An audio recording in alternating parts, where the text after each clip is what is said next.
بسم اللہ الرحمن الرحیم۔ الصلاۃ والسلام علیک یا رسول اللہ وعلی آلک و اصحابک یا حبیب اللہ۔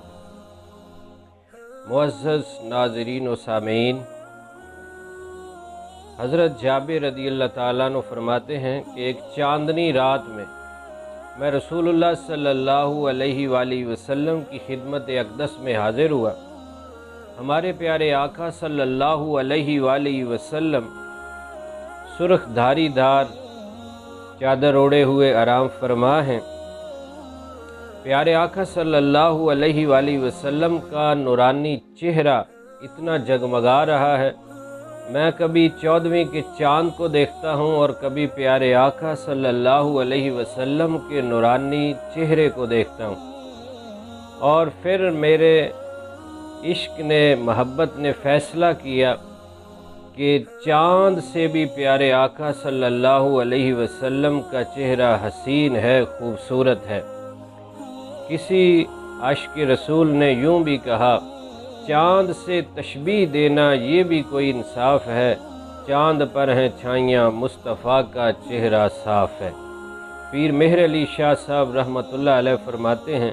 کوئی مثل نہیں ڈھولن دی، چپ کر مہر علی ایتھے جا نہیں بولن دی۔ ہمارے پیارے آقا صلی اللہ علیہ وسلم حسن و جمال میں بھی بے مثل و بے مثال ہیں، اور پیارے آقا صلی اللہ علیہ وآلہ وسلم کی ذات گرامی پر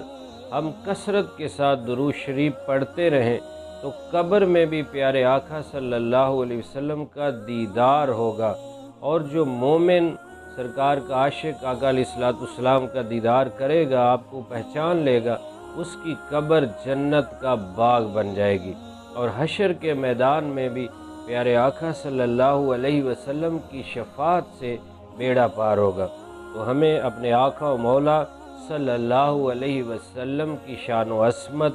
سننی چاہیے، اور پیارے آقا صلی اللہ علیہ وسلم کا حسن و جمال سننا چاہیے، یاد کرنا چاہیے، اور آپ کی مبارک سنت پر عمل کرتے رہنا چاہیے، تاکہ ہمیں قبر میں بھی آقا علیہ السلام کے جلوے نصیب ہوں، اور جلوہ محبوب سے قبر روشن و منور ہو جائے، اور حشر کے میدان میں بھی ہمیں اپنے آقا و مولا صلی اللہ علیہ وسلم کی شفاعت نصیب ہو جائے۔ آمین۔